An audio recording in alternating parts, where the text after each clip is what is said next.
Good afternoon. It's Friday, the 26th of January, 2024, just after 1 o'clock. Welcome to UK Column News. I'm your host, Mike Robinson. Joining me by video link today, we have Ben Rubin, Debbie Evans, and Dr. Piers Robinson. So welcome to the programme, everyone. We're going to get kicked off, of course, straight away with the ICJ ruling on Israel and genocide, Palestine.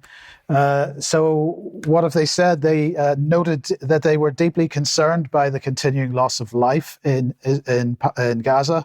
They said that the present case is limited, that South Africa and Israel are both parties to the Genocide Convention, so they're expecting Israel to comply with the rulings.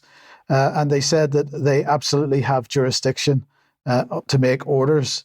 Now, the orders that they made, most of the rulings were a 15-2 majority, but it's noticeable that they used language like take all measures, that Israel needs to take all measures to prevent, and so on. They're not calling, or they haven't called for an outright ceasefire at this point.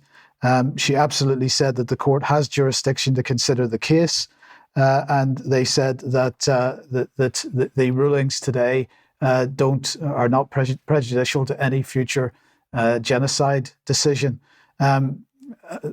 Piers, let me welcome you to the program at this point. I appreciate that you haven't had it, and none of us has had a chance to look at this in any detail yet. But I mean, what are your initial thoughts?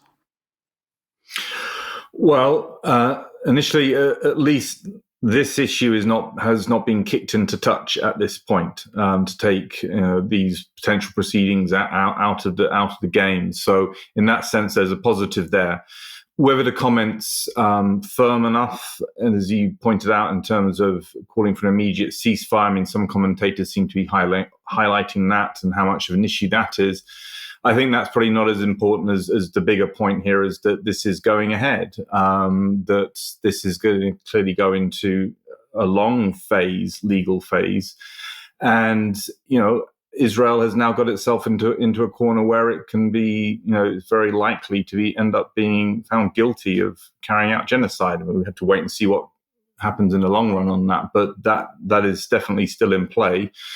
And I think in terms of the broader situation, Israel's position, because of the policies it's pursued, has increased its isolation internationally, places it in an increasingly fragile position if there's further military escalation in the Middle East, which also seems to be on the cards.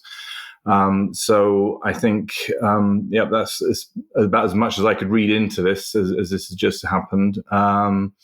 But the problem is not going away. This is not a problem that's going to be buried. And I think this is, as we've said before, this is going to end up being a very bad story for the Israeli government in the medium term, at least.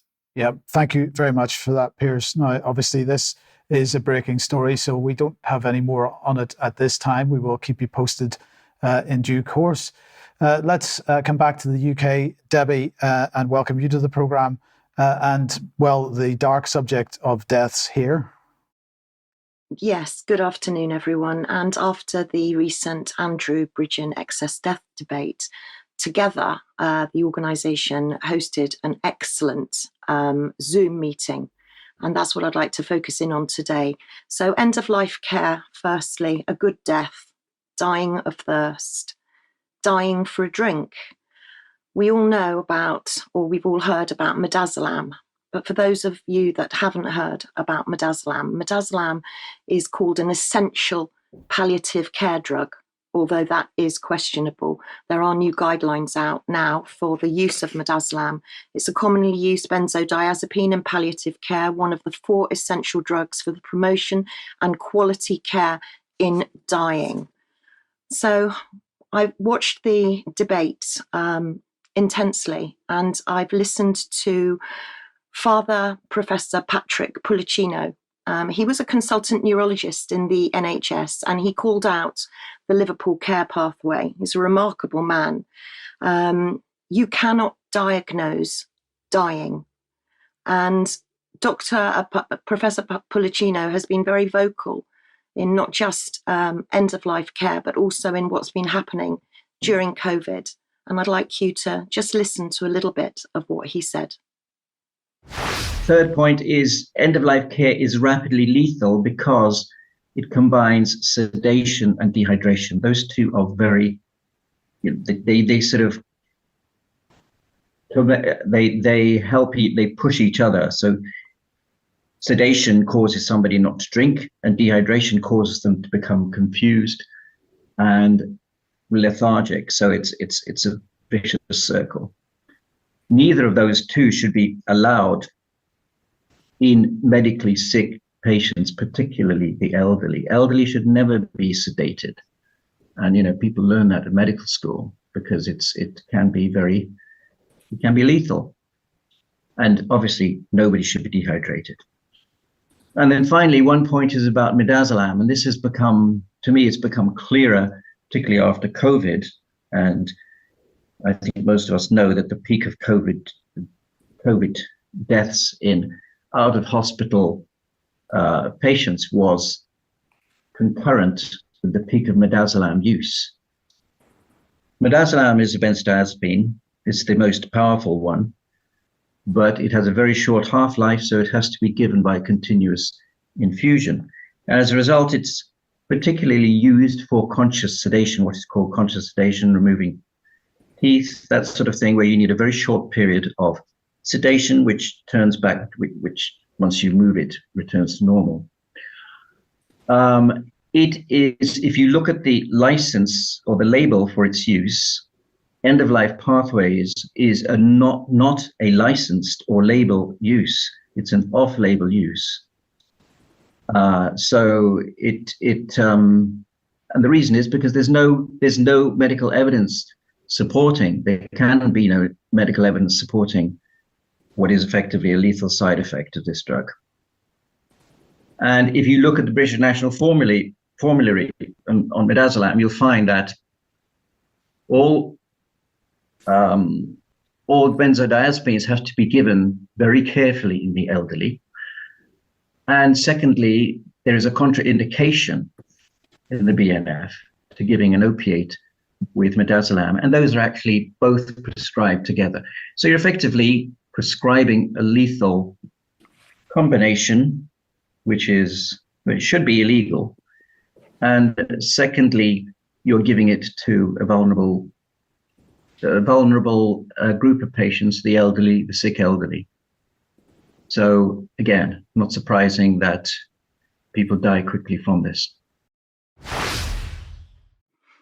So many deaths can be avoided. Dehydration is the start of a very dangerous death path. And Professor Pollicino has set up a website specifically for members of the public, dehydrationlifeline.org, help for relatives. Now, this is written in very easy English, very easy to understand. Please go and look at this website. It's incredibly important, and this could save and will save lives. So part of what he says is that patients are started on the pathway, they're diagnosed as imminently dying. This is not scientifically possible. He says, if you see somebody that's being discontinued fluids, this is going to lead to dehydration, which will lead to confusion, which will then probably lead to sedation. Midazolam is a short-acting benzodiazepine. That's what it's designed for. And if you see a syringe driver by the side of a patient, ask what's in it.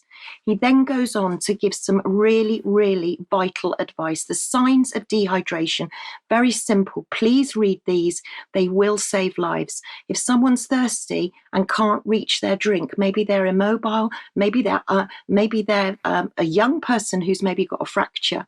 If their tongue is dry, their mouth is dry, their lips are cracked, or their speech is poor, that could also be a sign. If they have a urine bag and their urine will be dark if they're dehydrated, a dark amber color. Please check the drip if they have a drip. If it's dripping slowly, then it could be that they're dehydrating. Drowsiness or confusion can be associated and is associated with dehydration. Blood tests can determine dehydration, but a really easy test is to pinch the back of the hand, the skin on the back of the hand, just pinch it up. And if it falls back and springs back quickly, you're hydrated. If it stays in a little peak, that's a sign of dehydration. Dehydration causes death. Please make sure your loved ones aren't thirsty. Debbie, in my recent experience of visiting hospital, one of the things that I noticed straight away was that there's very little presence of nurses on the wards at any particular time. And in fact, the machines, the pumps that are giving the drips are often alarming because maybe the pipe got blocked or something and it stopped, or in fact, alarms were going off because the batteries were run out and they weren't plugged into the mains. And yet this would happen for ages and nobody would come to deal with it. So as you say, if someone is unable to reach, then obviously they're going to end up dehydrated. What can people do to put a bit of pressure on to cause nurses to basically do their jobs? Challenge, ask questions, and make sure that that person's had a drink. In my day, we had fluid balance charts. So relatives could see at the chart at the bottom of the bed, the fluids in and the fluids out. Nowadays, you have to ask. And if your loved one is immobile or is slightly confused, then it's really up to the relatives to check in with the staff all the time. And when you go to visit, please make sure, offer them a drink because they might not have had one for quite a long time, as you rightly said, Mike. Yeah. Okay. Thank you, Debbie.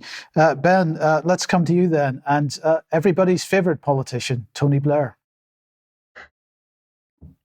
Isn't he just? Yes. So we've talked a lot over the past few weeks about the Tony Blair Institute for Global Change and what they've been up to in the UK and what they have planned for the UK. But I think it's useful to look at what they're doing internationally because they're active pretty much everywhere. And I'm going to start by looking at the Asia Pacific region, Indonesia, and this all comes from an update from their Asia Pacific leader that I came across a couple of days ago. So in Indonesia, they've been working on the Nusantara New Capital Authority project. So they're actually building a new city to replace Jakarta as the capital city of Indonesia. This is all about unlocking the power of technology. So it's going to be a smart city with all the kind of low carbon surveillance technology that we've come to expect from these kinds of initiatives. There's a $35 billion budget, a real gravy train for contractors. I'm sure Blair is going to be wetting his beak there in an obscene fashion as he normally is. And interestingly, government is going to be the first section to be built. It sounds a little bit like Canberra in Australia, a new capital which is built around the needs of politicians. Sounds fantastic, doesn't it? In India, they've been setting a visionary strategy for future-proofing economic success for the state of Odisha. They've been defining a growth trajectory, setting GDP targets, and increasing focus on innovative sectors. So again, this is all about perpetuating this new economic, this new technological paradigm that they want everyone to buy into around climate, food, energy, and elsewhere. In Vietnam, they have been excited to formalize their partnership with the Communist government's Ministry of Planning and Investment. So this is all about attracting high quality foreign direct investment, which is basically asset stripping. That's a really important point to land on there, actually. We hear a lot about foreign direct investment, foreign investment. Sunak talks about it in the context of the UK. That's basically asset stripping. That's flogging off our national assets to international investors. In the Philippines, they were very excited to work with the government to help them prepare for COP28.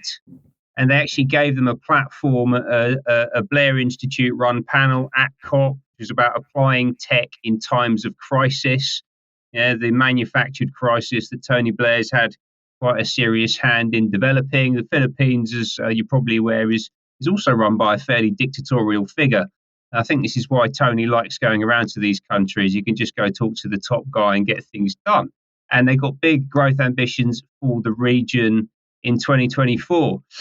They're also really, really active in Africa. We've talked a lot about Africa and the former Commonwealth nations, the former colonies, not just the British colonies, but the French, the Portuguese, other people that were down there, being essentially a proving ground, a testing ground for a lot of the new initiatives that they're rolling out.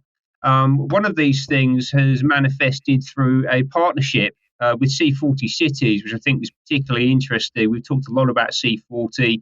It's the group of 100 mayors from around the world that are united in action to confront the climate crisis, and it's co-chaired by Sadiq Khan, London Mayor, and Yvonne Aki-Sawyerr, who's the mayor of Freetown in Sierra Leone.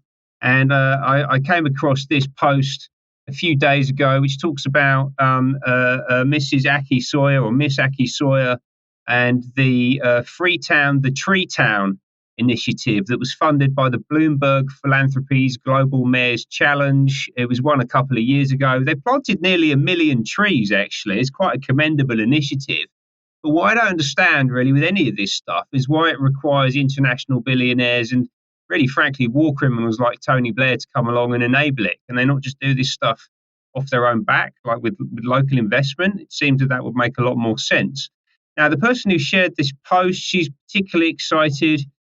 Some really interesting language here, right? So seeing how Freetown's natural capital investment strategy is rolled out and how we build and finance equitable, sustainable pathways to locally led climate adaptation in Freetown.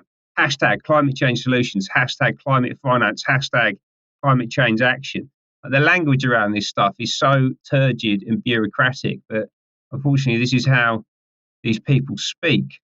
Now, what else have we got in Africa? So, as I said, they've been very active. They're on the ground in a number of different places, Ghana, Malawi, Senegal. They've been doing lots of work around the health system, introducing vaccine passports, digital ID systems. There's a whole page on the Tony Blair Institute website with some very interesting, well-produced videos about what they've been up to.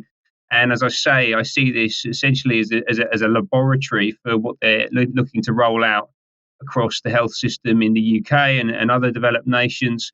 And they've also worked on an exciting project to educate school children in Rwanda. And Tony's going to tell you a bit about that now. Everyone knows today that if you can't get on the internet, you can't get opportunity, you can't get advancement, you can't get progress. So this is going to enable us to do something absolutely revolutionary for the developing parts of the world. This is the first step. There's many more along the way, but it's an amazing innovation that has brought the internet right into the classroom here in the middle of Rwanda.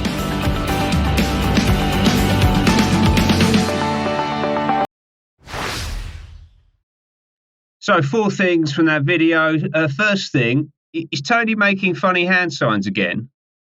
Is this the 666 sign? It's not a natural hand sign to make, and he delivers it in quite an awkward way. Have a look back at the video and see what you think of it. The second thing is this organisation, the Tomorrow Partnership, that flashed up at the end there. Now, it's presented as a separate entity to the Blair Institute, right? So it has its own website, thetomorrowpartnership.com. But it appears to be a strategic partnership between Tony Blair Institute and Oracle, the US technology company. And it says here, you can see that they're about helping governments to digitize traditionally paper-based systems. And they do that especially in healthcare. Oracle was founded and is still run by Larry Ellison, who's currently the world's 4th richest man. And he actually flies under the radar a little bit in terms of his profile compared to the likes of Bill Gates or Elon Musk, right? He's right up there in terms of his wealth and his influence, but he's a little bit lesser known. But he's very active, as I say, in the health system in Africa, clearly working with the Blair Institute, but also here in the UK, because just last year he invested 22 billion. In fact, no, he didn't invest 22 billion. He actually bought Cerner for 22 billion, which is used to run huge chunks of secondary care. Basically, the hospitals in the NHS run largely using Cerner technology. Larry Ellison bought it.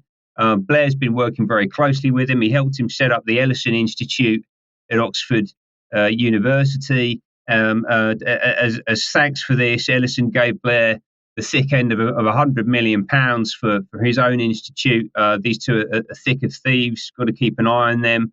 The third thing about the video, that entire system that we just looked at, that school system with all the kids sitting around on their laptops in the classroom, that whole thing is dependent on that little satellite dish thing on the top of the roof at the school, which you can see at the start of the video. Now it wasn't actually referenced in the film. It was in the announcement that the film came from. It was referenced in the post. That is Starlink. Now that's the high-speed internet system available almost anywhere on Earth that is founded and run by Elon Musk. And this appears to be some kind of formal relationship between Musk and the Tony Blair Institute. right? So I think the important thing to land on here, beyond the work that Blair's doing across Asia and Africa, is that global governance, as embodied by Tony Blair, runs on the rails that are laid down by global billionaires. They have a very mutually dependent, symbiotic relationship with each other. Davos shows us that. We'll talk about that later. And this is how that manifests out there in the field. And then the fourth and final thing, they're after your kids. Yeah, you don't want Tony Blair in your classroom. Okay, thank you, Ben, for that. Now let's move back in time a little bit and to 2018 and Syria. And there was an alleged chemical weapons attack took place in Douma. The Foreign Office at the time released a statement, and this is what they had to say. These are very concerning reports of chemical weapons attack with significant number of casualties. An urgent investigation is needed. We call on the Assad regime and its backers, Russia and Iran, to stop the violence against innocent civilians. The Foreign Secretary and Acting Secretary of State agreed that based on current media reports from those on the ground, the attack bore hallmarks of previous chemical weapons attacks by the Assad regime, and so on. Now, in 2021, then, a statement of concern was published on the OPCW's investigation of the Douma event. So this is the Office for Prohibition of Chemical Weapons. And the statement of concern read, "We wish to express our deep concern over the protracted controversy and political fallout surrounding the OPCW and its investigation of the alleged chemical weapons attack in Douma, Syria in April 2018. Since its publication by the OPCW of its final report in March 2019, a series of worrying developments has raised serious and substantial concerns with respect to the conduct of that investigation. These developments include instances in which OPCW inspectors involved with the investigation have identified major procedural and scientific irregularities, the leaking of significant quantity of corroborating documents and damning statements provided to UN Security Council. It is now well established that some senior inspectors involved with the investigation, one of whom played a central role, reject how the investigation derived its conclusions, and OPCW management now stands accused of accepting unsubstantiated or possibly manipulated findings with the most serious geopolitical and security implications. And there was a call on the Director General of the OPCW to address the problems. And this was signed by a host of people, including Noam Chomsky, Daniel Ellsberg, Professor Richard Falk, Tulsi Gabbard, Catherine Gunn, and so on. You can see the list on screen at the moment. Now, I'm glad to welcome Piers Robinson to the programme. We've heard from him already at the beginning of the programme. But Piers, you have been working with the whistleblowers from the OPCW for quite a number of years now, and set up a group called Berlin 21, or at least is involved with a group called Berlin 21, that is trying to sort of continue to keep the pressure on this issue with the OPCW. Yeah, I mean, just to correct you, I've been working with Berlin Group 21 and Jose Bastani, who is the first Director General of the OPCW, Professor Richard Falk, Hans von Sponeck, former Assistant UN Secretary General, essentially not working with whistleblowers, essentially representing the issues which have been raised by the body of evidence which emerged from the controversy over the Douma investigation. And, you know, this was an alleged chemical weapons attack. 43 civilians were found dead in an apartment building in Douma in Syria in 2018. It was followed up by airstrikes by the British, French, and American governments. And essentially at that point, it was presented as part of what had been, in a sense, a well-established mainstream media narrative on Syria, that the Syrian government was systematically carrying out chemical weapons attacks against its population. Now, there had already been a lot of controversy over these alleged attacks, and people, for example, the Ghouta 2013 attack, where a large number of civilians were killed, where many people argued, and Seymour Hersh as well, the American investigative journalist, that this was actually carried out by opposition groups and not the Syrian government. Now, what has happened over the course of the war in Syria is that there have been repeated occurrences of alleged or allegations of attacks and events occurring, and the OPCW fact-finding missions were set up to investigate these and were putting out reports over a number of years.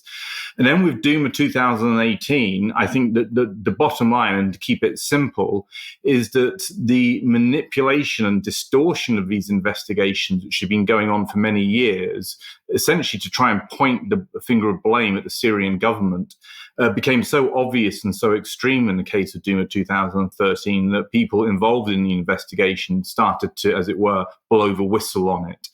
And that has really been sort of what I've been involved in with, certainly with BG21 for the last few years, is really erasing those issues and putting those issues through to the OPCW, to the states parties, British, American, French governments, and so on, and saying, look, here you have very credible scientists involved in an investigation calling out fraud. Okay, this fits into a broader sort of narrative that you have promoted for many years, that the Syrian government is to blame for the chemical weapons attacks. And here you have inspectors saying that this investigations have been distorted in order to point in that direction and not actually get at the truth.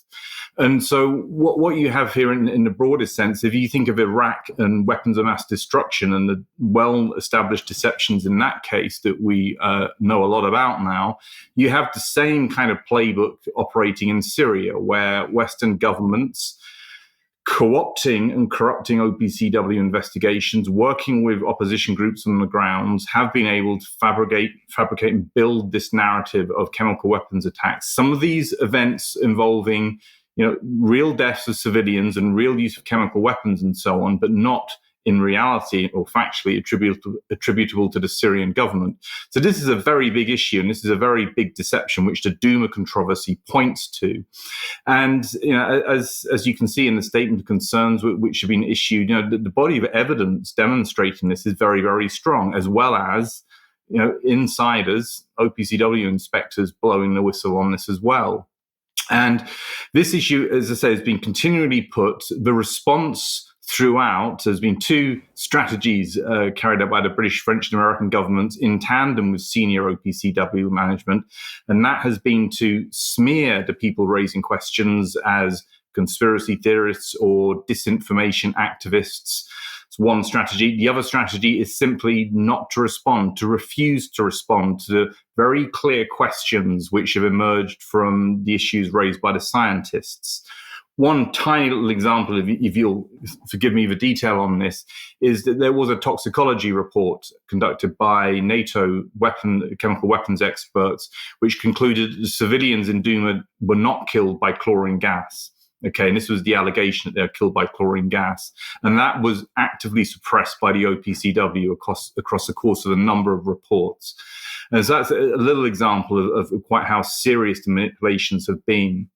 And this year, the Berlin Group 21, we issued a report, and it went to all the states parties, a 50,000-word report documenting all of the leaked information, all of the testimony from OPCW persons about what had been going on. And this was put to the OPCW by the Brazilian government in the UN Security Council, and they requested clear answers to the questions raised.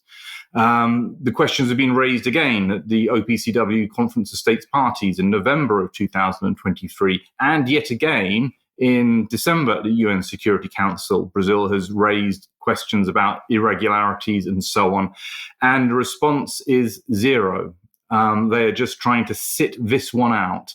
And so, this is part of the work which particularly Hans and I, as part of Berlin Group 21, we are just continuing to pass on the report, put the report under the noses of diplomats, think tanks, and so on, and hoping that at some point there will be a reasoned, rational response from the OPCW senior management and the British and French and American governments, and a willingness to own up to what has been going on. I suspect because of the geopolitical realities that they're wedded on, they're stuck on this particular train they're on, and it's very difficult for them to get off it. This is, I think, part of a broader geostrategic narrative to discredit, delegitimate the Syrian government in order to justify a regime change policy as part of the 9/11 regime change wars. Sorry to interrupt, Piers, because it's not just Syria, is it? Because as the statement of concern says, this is about Russia and Iran as well. And of course, here we are, years following effectively the end of the Syrian conflict, and we're still banging war drums against Russia and Iran. Yeah, this. I mean, all of this. I mean, Syria as a case, and as a case of sort of strategic deception, fits into the context of the regime change wars that we have seen since 9/11. That itself was a self-inflicted wound to get these conflicts rolling, to get them started. And as we know from documents which have come out, Chilcot Inquiry, for example, but other people such as General Wesley Clark, it was very clear that there was detailed plans for overthrowing a whole series of countries, and Iran was always the end point in that regime change war policy, which was initiated at the point of 9/11, having been planned beforehand. And that's exactly where we are. All of these years on, the deception's rolling on, and it is about essentially these, some would describe now, desperate drives from the Western military industrial complex, whatever you want to call it, to continue this policy and to continue the belligerent engagement in the international system as a part of shoring up our power and influence, or the West's power and influence.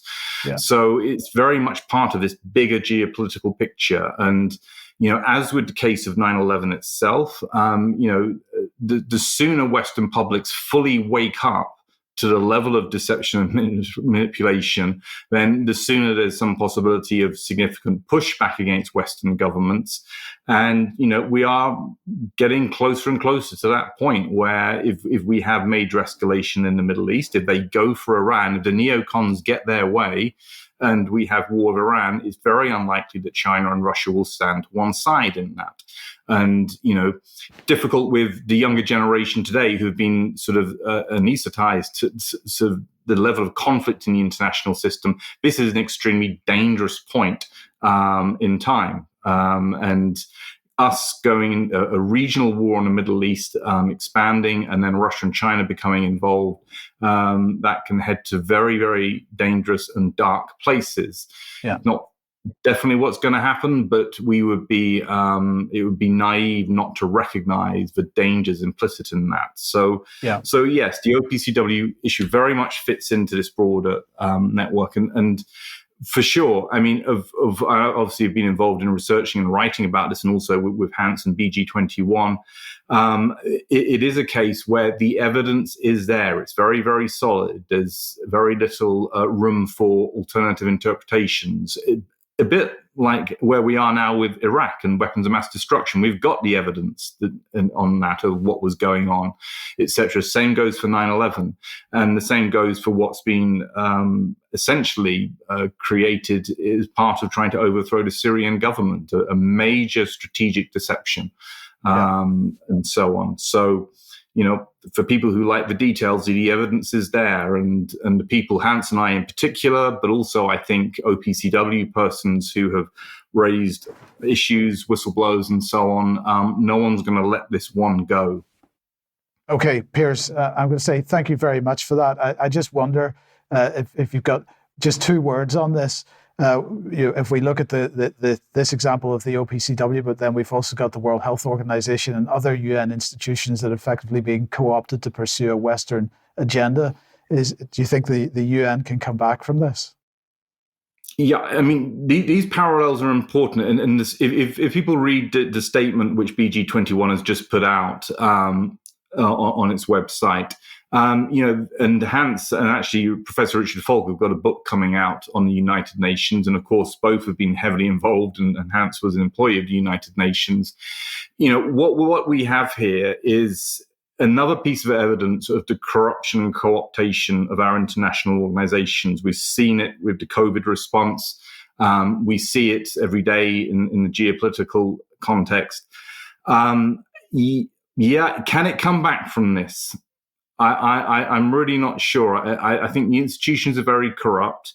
I'd say that there is a possibility that with sufficient pressures and so on, and maybe what we're seeing in Israel and Gaza at the moment, that will create some kind of drive for accountability, which will restore some credibility, or at least be an example of this is how the United Nations is supposed to work, that might be able to give the UN an opportunity to come back. But, unless it deals with issues such as the OPCW and Syria, I mean, persistent corruption and manipulation of investigations to keep a war going, unless that's dealt with, I think it's, people who argue that these institutions are fundamentally broken and not working, I think that argument is going to remain persuasive. So I think, so in short, there is a way back, possibly, but, I think it's going to have to do a lot of work to restore its own credibility. The way the United Nations itself is getting caught up in the ridiculous disinformation narrative, for example, as well as, as we said, the COVID issue and the pandemic preparedness agenda. This all points towards co-optation of these organizations by powerful actors, particularly the West, but also, and it's an open question to an extent, other major powers in the international system.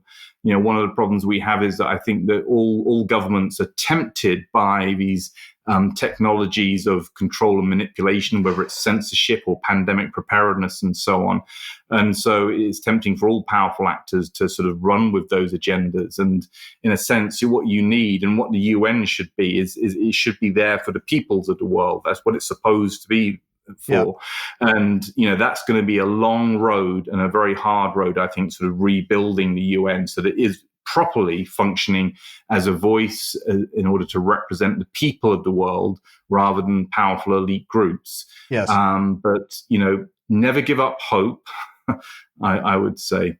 Okay. Thank you very much, Piers. Thank you very much for joining us today. That is really useful. Now, let's move on. If you like what the UK Column does, you would like to support us, please head over to community.ukcolumn.org. We'd be welcome as a member, and your membership very much needed. Please also consider the shop. We have stuff for you there as well. But please do share anything on the various platforms, especially ukcolumn.org and ukcolumn.extracts.co.uk. And Debbie's blog is now up on ukcolumn.org if you would like to have a look at that, focusing on the MHRA, as you can see on screen there. We've got the Doctrine of the Lesser Magistrates being discussed with Mark Anderson and Matt Trivella. That's on the website. And although it's not there yet, it will be immediately after the news. We have the first episode of the new series, The Health Revolution, with Clive DeCarlo, that went out on Thursday. Yesterday. That will be up later on. Debbie, very briefly, an event happening in Cornwall. There is Cornwall Rising Up. Please do join me. I'll be definitely going on 4th of February between 2 o'clock and 4 o'clock, St Austell Rugby Club. Please book a place, Stannery 2.0 at proton.me. Okay, thank you, Debbie. And well, let's come back to you and excess mortality a bit more on this.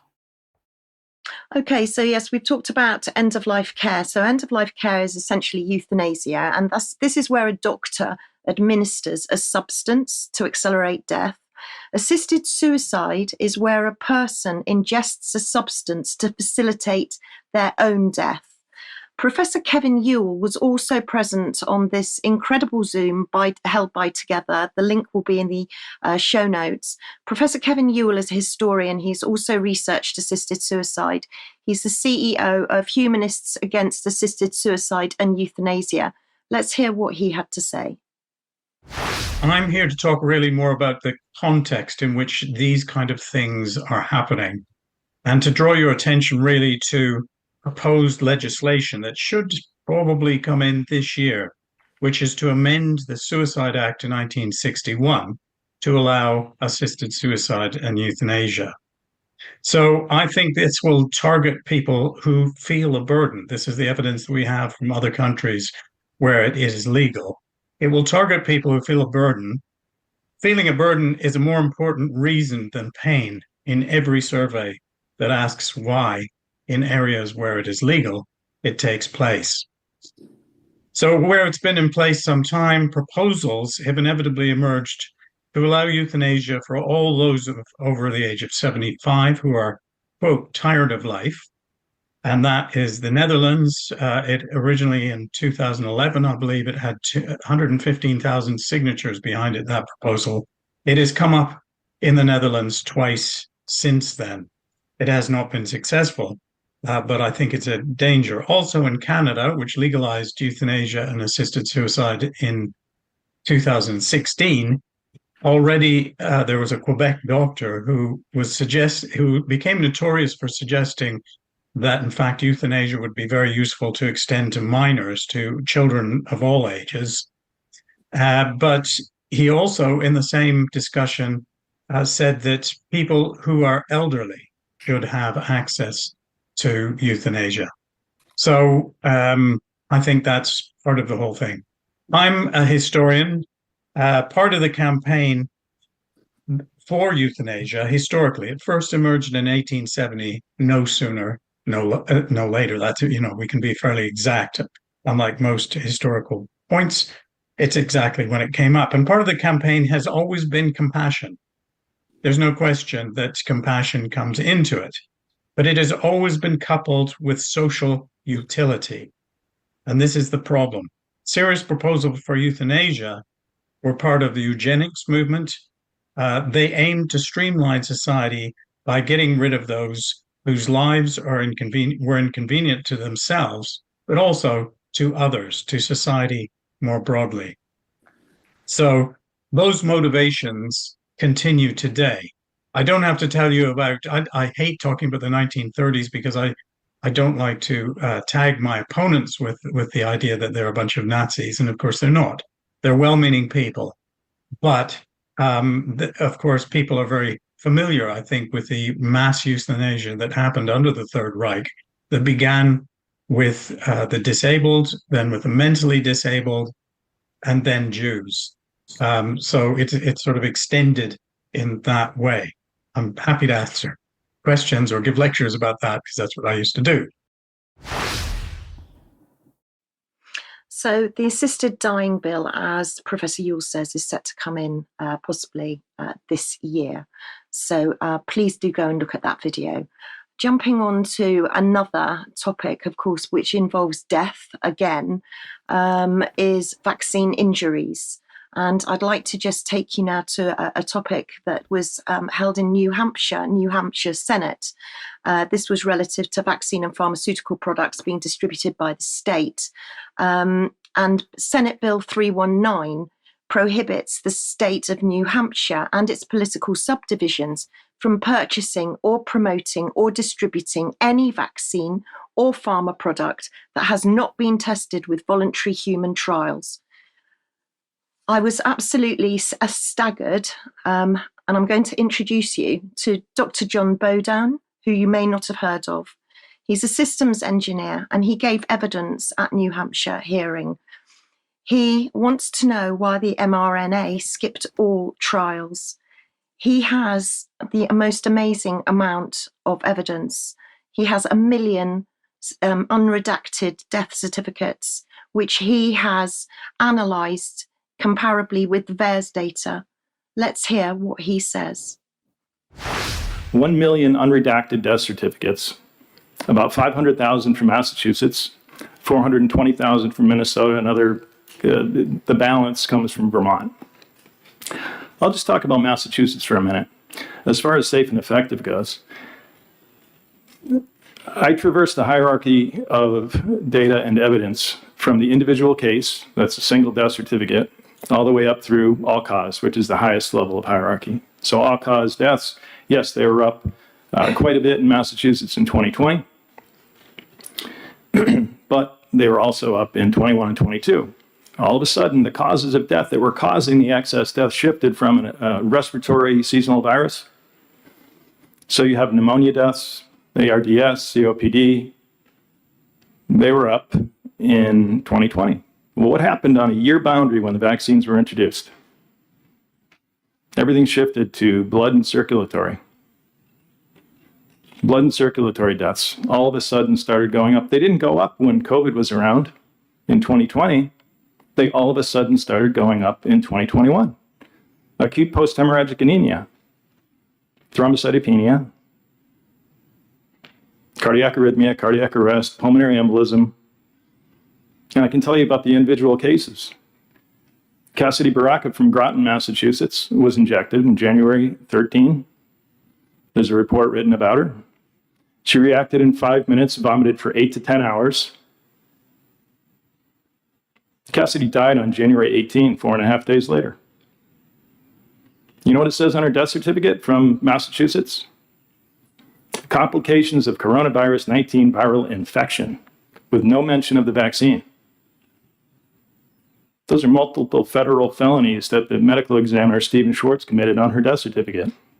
A couple days ago, it was referred to the Attorney General of Massachusetts for criminal investigation. That's just one. That's just one. The death industry is alive and well. Yes, indeed. Debbie, we're going to do something about that. Okay, let's come on to the issue of education and homeschooling, because homeschooling is on the rise. According to the British government and the Department of Education, they're very excited about that because, of course, they lose those people who get perhaps alternative narratives. So they're extremely concerned that homeschooling is not only on the rise, but it's going to become a permanent feature of British life. So let's have a look and see what they had to say about it. Local authorities have a duty under Section 436A of the Education Act 1996 to make arrangements to establish the identities of children in their area who are not registered pupils at a school and are not receiving suitable education. So these are the numbers that they're talking about. In autumn 2022, there were, they say, 80,900 pupils who are not in normal schools and are being homeschooled. By spring 2023, that had gone up to 86,200. And by the summer of 2023, that was up to 97,700. So quite a stark rise, and it seems to be going in that general direction. This is the General Secretary of the National Association of Head Teachers saying we need to see more boots on the ground with visits to families to get to the bottom of issues with children's attendance. But crucially, local authority roles like education welfare officers have been decimated. So, of course, being a head teacher or representing head teachers is extremely concerned that the education industry is being put out of business or can potentially be put out of business by this. Well, what's the political response? Well, here is Gillian Keegan, the Education Secretary, and she was speaking in December saying that the government will legislate for a homeschool register at a future suitable opportunity, although it wasn't in the so-called King's Speech. What about the Labour Party, since they're likely to become the next government? This is their position. They are going to introduce, if they become the next government, a homeschool register. So uniparty again. But more than that, they're going to introduce AI to identify school absence trends by joining up existing records for children and improving coordination between education, social care, and the wider services that support families. Well, those are the political party positions. What about MPs in general?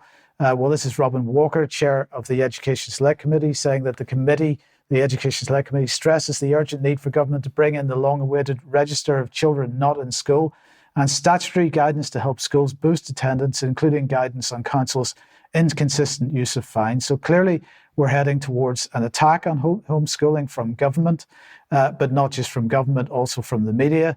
And we've mentioned this before because Katie Jo Murfin's HOPE project in Sussex, Hope Sussex School trains next generation of conspiracy theories, said the Times about a year ago. And this type of narrative absolutely maintained in the mainstream press because, as I say, if they lose control of the narrative, there's trouble. The Humanist Society, of course, Humanist UK, very keen to prevent homeschooling because they claim that homeschooling is mostly related to religion. And they're concerned about unregistered schools, so-called illegal schools, like Hope Sussex and other places, but they're particularly concerned with ones that are religious in nature. But don't worry, the private sector is ready to take advantage of this situation. So here is FE Stories saying, famous investor, the homeschooling boom is just beginning. They want to get involved in making sure that homeschoolers can spend their money in the right places.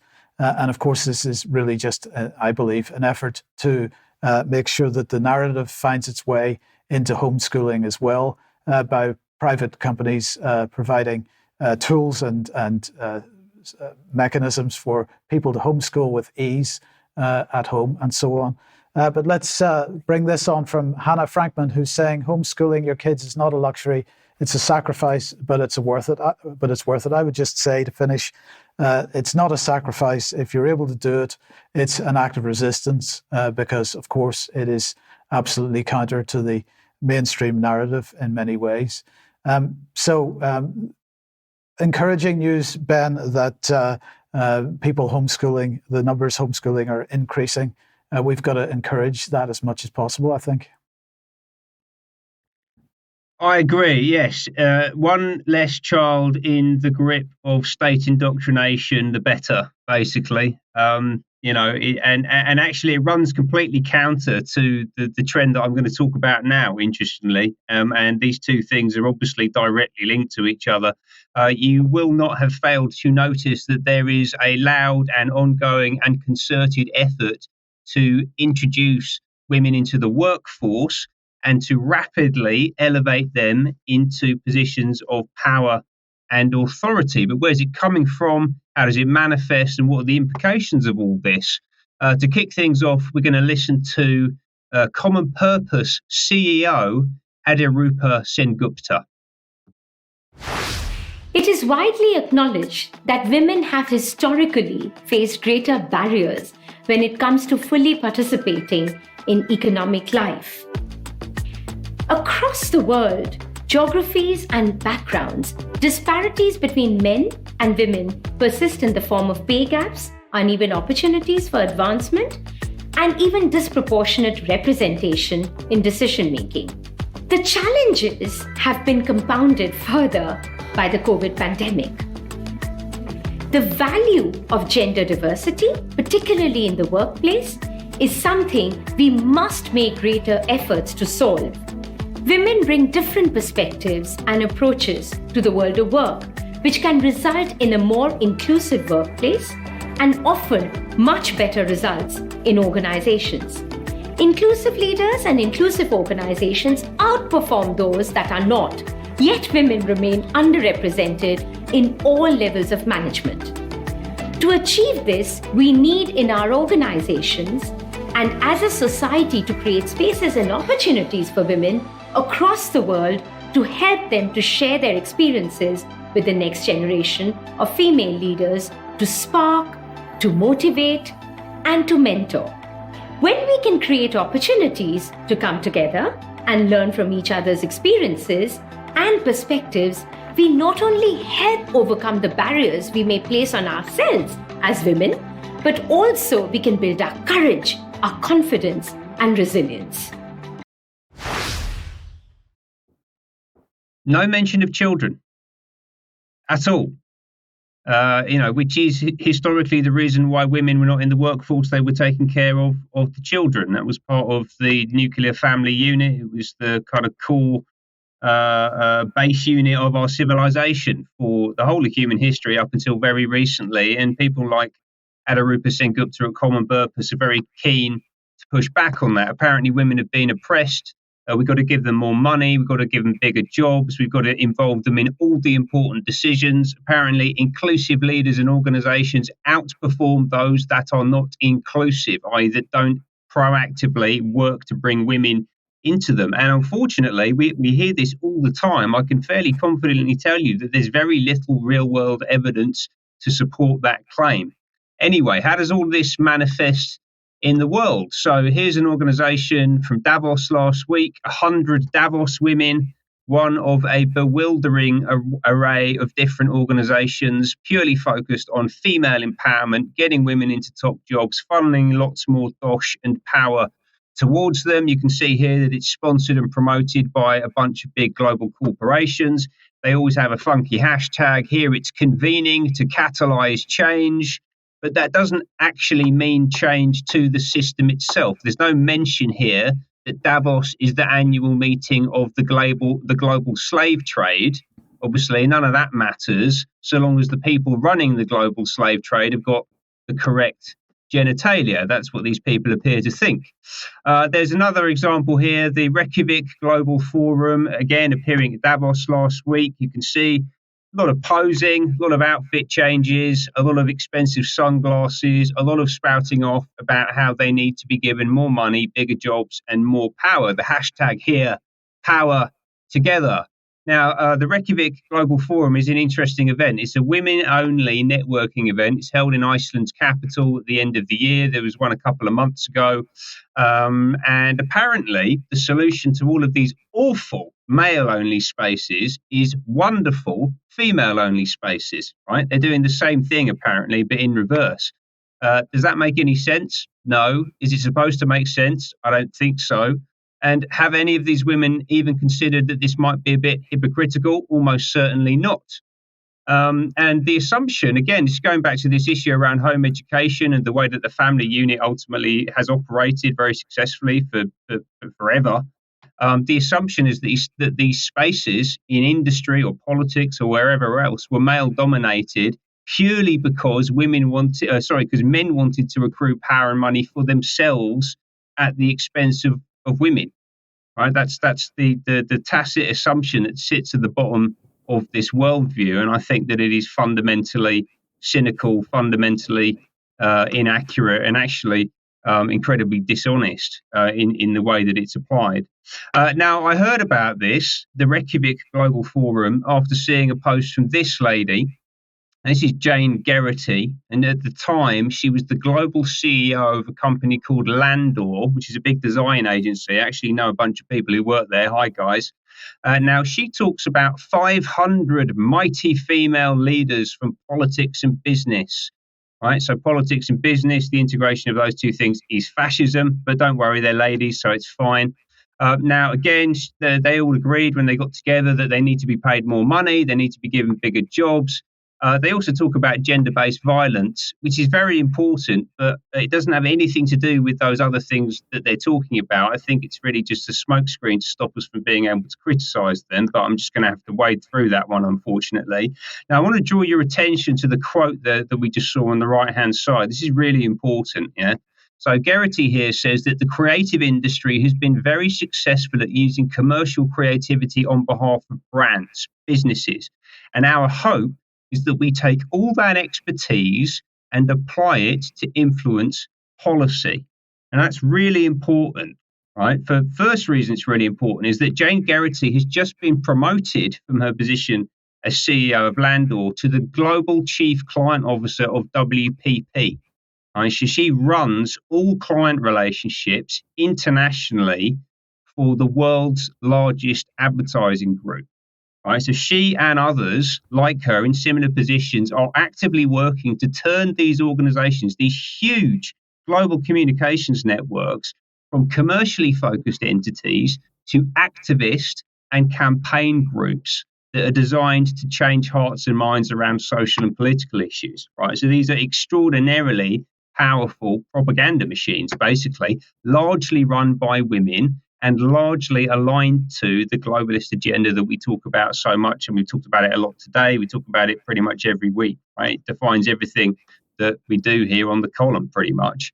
Now, as well as this, in that post that I just shared, there was a bunch of organizations and individuals linked. I'm going to highlight two. First one is this one, which is the Interparliamentary Union, right? And this is a global organization of parliaments working in 179 countries, and they empower MPs to promote peace, democracy, and the SDGs, right? So in the midst of 500 powerful women from business and politics in Reykjavik, you've got that organization promoting the SDGs, joining up global parliaments. That's a bit dodgy, I think.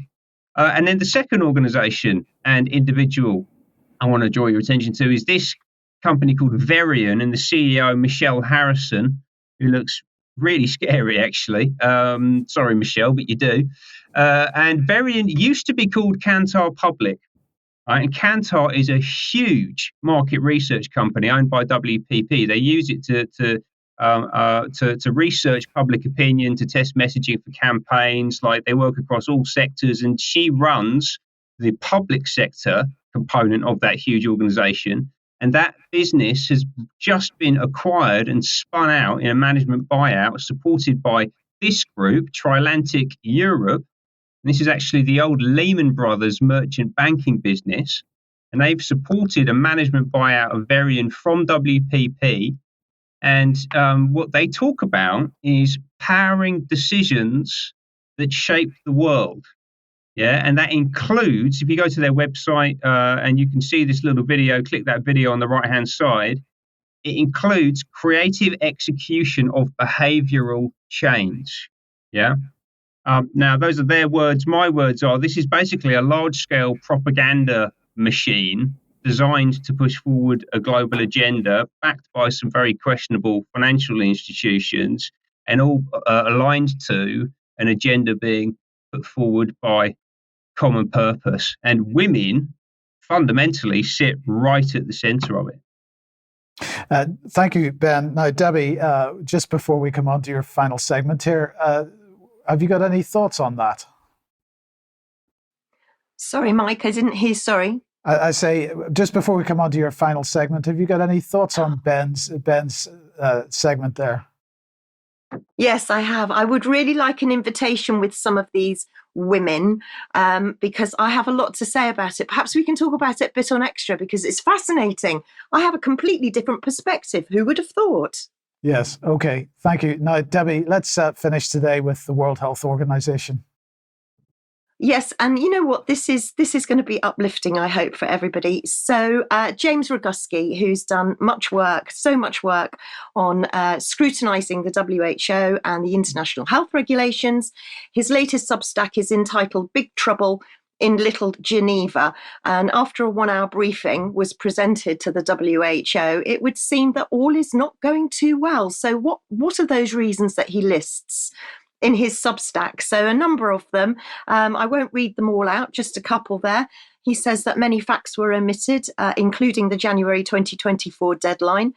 He says that the pandemic treaty is being rewritten because member states are unhappy, but that wasn't really mentioned. However, was it mentioned? Well, you know what? I listened to it, and it's always very satisfying, isn't it, to see Tedros looking a bit concerned. Let's have a listen to what he said about the Pandemic Preparedness Treaty. World leaders at the UN General Assembly high-level meeting agreed a strong political declaration, including a commitment to include negotiations on the pandemic agreement and amendments to the international health regulations by May this year. But I must say, I'm concerned that member states may not meet that commitment. Time is very short, and there are several outstanding issues that remain to be resolved. In my view, a failure to deliver the pandemic agreement and the IHR amendments will be a missed opportunity for which future generations may not forgive us. It will take courage and it will take compromise from our side. You will not reach consensus if everyone remains entrenched in their positions. Everyone will have to give something, or no one will get anything. I urge all member states to work with urgency and purpose to reach consensus on a strong agreement that will help to protect our children and grandchildren from future pandemics. So you, our wonderful audience and listeners, are making a difference. This is really good to see Tedros concerned. So who is our rep in the UK, for example? I've just taken the UK as an example, but if you go to the WHO and you can see who your rep is for your country. So our rep is Miss Elle Collins. There's a whole bunch of them there, but we'll just take the one at the top, Miss Elle Collins. So who is she? Miss Elle Collins is actually an LSE graduate in international relations, but she's risen to the top in super quick time. So let's go and have a look a bit more in detail at Miss Collins, because we can see that she was a G7 senior policy advisor for antivirals and therapeutics, where she manages 2 policy advisors. She's head of WHO, but only 8 years. She was a legal intern with Disney, How the Young Rise. And so she's made considerable progress in a very short time. So we need to put pressure on these people. And just to end this segment very briefly, really with a statue. Oh, sorry. Yes, please freeze the screen for Miss Collins and you can see her CV there. But just to end this segment with the statue outside the WHO, which was launched, which was unveiled in 2013, but it's to launch smallpox eradication. So perhaps we should be calling the World Health Organization the World Vaccine Organization. Debbie, thank you very much for that. Now you just have to excuse me 1 second because we're just gonna jump forward here to final slide. We're going to end the program there, and I'm going to say thank you very much to Piers, to Debbie, and to Ben for today. Now we've got quite a lot for extra today, including CBDC, a bit more on Davos, and a bit more on global goals and so on. But we also have some video of the continuing farmers' protests. I just wanted to put this up to end off with because I thought it was an interesting thought. The world can live without politicians, but the world cannot live without farmers.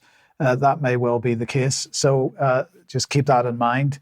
The question is, do we need to continue with the types of politicians that we have at the moment? We'll end there. We've got lots to cover in extra in a few minutes' time. Do join us if you're a UK Column member. Otherwise, we will see you at 1 p.m. as usual on Monday, and hope everyone has a great weekend. Thanks for watching. Bye-bye.